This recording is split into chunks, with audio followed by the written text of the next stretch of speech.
Okay, blood vessels and circulation, part of cardiovascular system.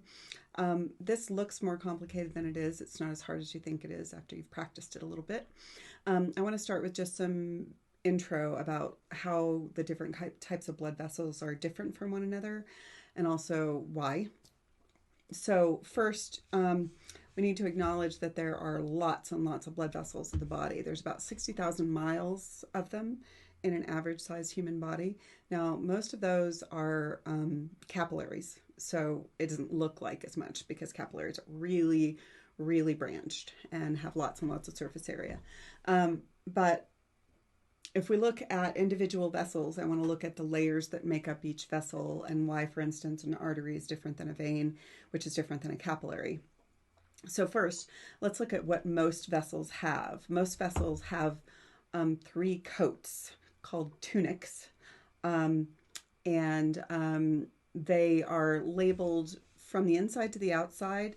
The tunica intima, which is the innermost one that's next to the blood stream, the tunica media, which is the middle one, and then the tunica externa, and the tunica externa is the outer one. So let's talk about the characteristics of the tunica intima. The inner layer of the cardiovascular system, whether it's heart or vessels, needs to be really, really smooth. So it's made of a layer of endothelium, which is just a type of simple squamous epithelium, which has a very, very smooth surface. It comes into contact with the blood. If it weren't smooth, it could easily snag a platelet and start clotting accidentally. The deeper layer, called the subendothelial layer that you're seeing right here, is the deeper layer is made of loose connective tissue. And then if you are an artery, you have under that or deep to that a layer of elastic membrane. It's called the internal elastic membrane or lamina, which means layer. And then if you are a vein, you do not have one of those. And then the tunica media is smooth muscle primarily. It's several layers of smooth muscle that is arranged circularly. So if this was a vessel, the smooth muscle cells would be arranged in a circle. And that's important because if you stimulate smooth muscle cells that are arranged in a circle around a tube, it will decrease the size of the lumen. It's called constriction. And if you relax them, it will increase the size of the lumen, which is called dilation. And then again, if you are an artery, you get an extra layer of elastic, another extra layer of elastic. This is called the external elastic lamina, or external elastic membrane. And that's only in arteries. And then the tunica externa is on the outside. The tunica externa is usually made of connective tissue because the vessels are usually sort of woven into the tissue or organ around them. And it helps to stabilize the blood vessels. Okay, so that's the general intro. But now I want to talk about a little bit about why they're different. Oh, by the way, capillaries are the exception. They do not have all of these layers. Primarily what they are is a layer of simple squamous epithelium with a basement membrane underneath and no muscle in the wall, no tunica externa, none of that. Okay, so let's talk about arteries. This is an artery, this picture, and this is a vein. People understand some things about arteries from before, and they also have some misconceptions about arteries. Arteries are vessels that carry blood away from the heart, and so sometimes they're called efferent vessels. Arteries carry oxygenated blood in which circuit, guys? The systemic circuit, yeah? And they carry deoxygenated blood in the pulmonary circuit. Now, if you notice the vessel wall of an artery versus a vein, much, much thicker in the artery. And that's important because the pressure in arteries is always greater than the pressure in veins.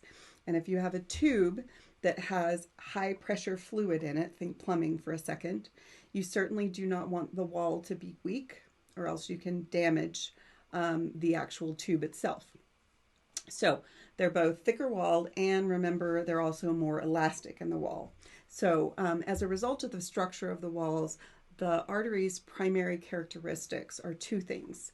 elasticity, and that's really important because blood gets pushed into arteries not in trickles but in squirts, and so they kind of balloon out, but then they snap back because of the elastic in the wall.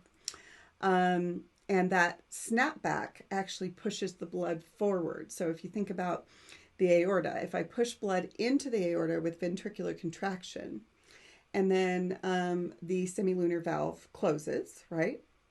The aorta will balloon out just a little bit, but the semilunar valve is closed, so when it snaps back, it actually pushes blood forward. So the elasticity in the wall of the artery actually helps with blood flow.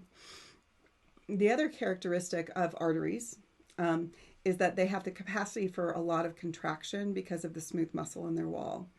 The contractility is a possibility. Now, sometimes the smooth muscle is more about stability and sometimes it's more wiggly, but we'll get to that in just a second. Now, many parts of the body do receive branches from more than one artery. It's like a redundant circulation pattern. I'll show you kind of what that looks like. And so it would kind of look like this if we had some capillaries. Let's call them systemic capillaries. And if I had one artery bringing blood in and then something happened to that artery, the systemic capillaries would be deprived of blood. But if I have what's called redundant circulation or collateral circulation and two arteries actually delivering blood, that is redundant circulation. But in addition, there is also quite often a vessel that connects the two that allows you to reroute blood flow if, for instance, this one gets damaged. Okay, so what happens if this one gets damaged? Like I said, oops, sorry. If this one gets damaged over here, then I can reroute blood flow that direction. This concept of redundant circulation is called collateral circulation. And this vessel right there is called an anastomosis. Plural is anastomoses.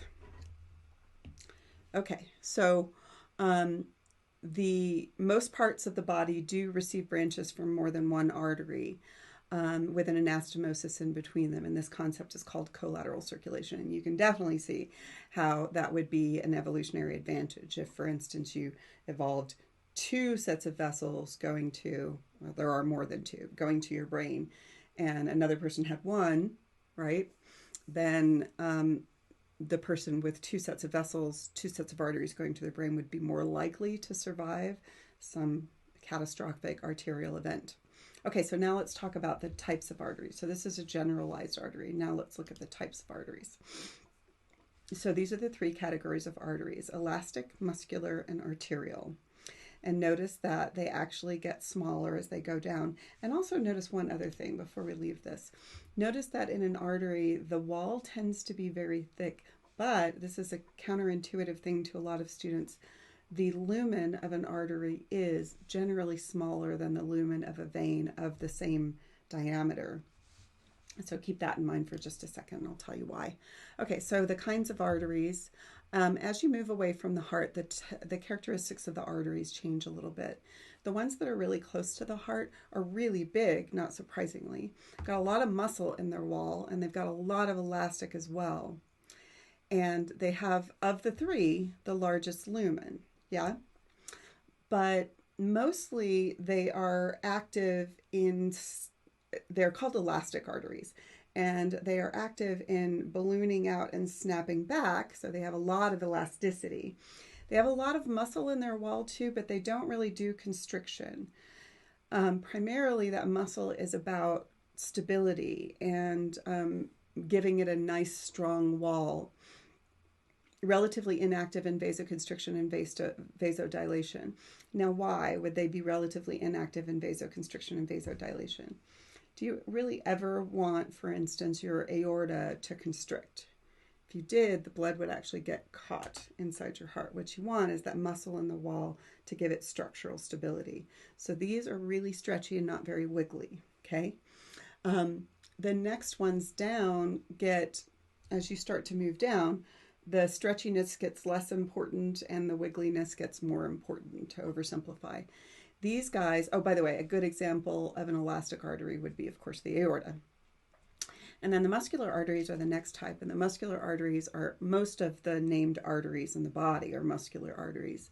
They have proportionally in their wall more muscle.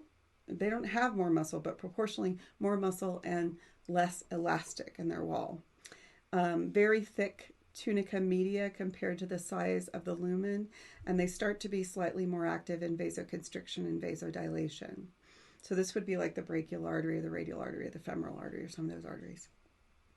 And then as we move down to the smallest arteries, these are arterioles, and they're generally not named. They're really variable between people, like how many you have and how they branch and all that kind of stuff. And as they get smaller, again, elasticity is far less important, but these are the wiggliest ones because the arterioles actually do vasoconstriction and vasodilation to control blood flow to capillary beds. So these are the wiggliest ones, okay? They are relatively small, almost not visible with the naked eye, but they are visible with the naked eye. And they sort of are the deciders of which organs receive good blood supply. Okay, and then, so how do you control arterial constriction and dilation? Generally speaking, and this is not true all the time, but generally speaking, more sympathetic nervous system stimulation will cause more constriction, and less sympathetic stimulation will cause less constriction. And that is actually dilation. And then sometimes the tissue can basically say, I really need, so that's nervous system controlling arterial constriction and dilation. Sometimes the tissue can say, I need more oxygen, and it can release these chemicals called paracrine chemicals that can cause it, arterial dilation, for instance, without the nervous system being involved. Okay, next let's do capillaries. Capillaries are microscopic, okay? They're large enough in diameter to allow a red blood cell to go through single file. And really a capillary is really where all the action, the physiological action occurs, because capillaries are thin enough and branched enough for gas exchange to occur, and none of the other vessels are. And so they are going to connect an arterial, goes through, and then the blood goes through a capillary, and then it connects to a venule. Now, pressure. Blood pressure is much higher at the arterial end of a capillary bed than it is at the venous end of a capillary bed. And that is because, of course, at the arterial end of a capillary bed, it's closer to the pump, closer to the heart. But also, since capillaries are so porous, you actually lose fluid as you go through them. So there's two reasons why the pressure changes as you go through a capillary bed. The primary function of a capillary is to allow exchange of gases and nutrients and waste and all that stuff between the blood and the tissues and the cells. And they're found pretty much in close proximity to almost every cell in the body. There's a few exceptions. If a tissue isn't really active in adulthood, sometimes there's not very many capillaries or no capillaries in it. That's all well and good unless you damage the tissue, and then healing is really difficult. So there's very few capillaries in tendons and ligaments. There's none in the epidermis, of course, but it's thin enough so it doesn't matter. There's none in the cornea, there's none in the lens, there's none in hyaline cartilage. So let's look at the structure of a capillary, and then I'll pause and we'll go through the types of capillaries in the next video. So the structure of a capillary is really, really simple.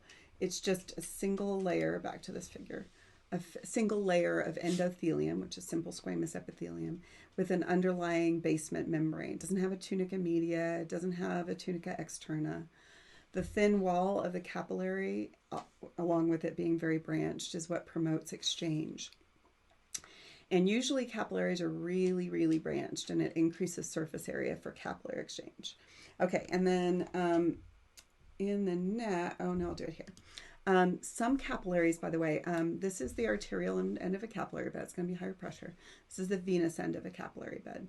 Some capillaries have a way to shunt blood quickly through the capillary so that you can get it back into circulation. And these are called precapillary sphincters. Do you see these right here? Okay, so I want you to imagine that this is a capillary bed that's going through like the wall of the uterus. And I want to imagine what should happen if I was just chilling and there was blood going through the wall of the uterus and then a tiger walked into the room. Do I want that blood to slowly percolate through the wall of the uterus, or do I need to get it back into circulation very quickly? Yeah, you really need it elsewhere, don't you? You need it in your skeletal muscles, in your brain, in your heart, and your lungs. So how do you accomplish that? Well, there are these little cuffs of smooth muscle. There's not smooth muscle in the wall of a capillary, but there's these little cuffs at like intersections in the capillary. These little cuffs and they're called precapillary sphincters. So this is what would be happening when no tiger was in the room. It's just percolating through the capillary bed, delivering blood to the smooth muscle in the wall of the uterus. And then tiger walks in the room. And then what happens is these precapillary sphincters shut down and force blood through this thoroughfare channel so that it goes quickly back into circulation. Now, not all capillary beds have these, but when they do, it's all about getting the blood back into circulation because you don't need it to go slowly through that capillary bed then. Okay, so I'm going to stop here and then I'll do the types of capillaries and veins in the next one.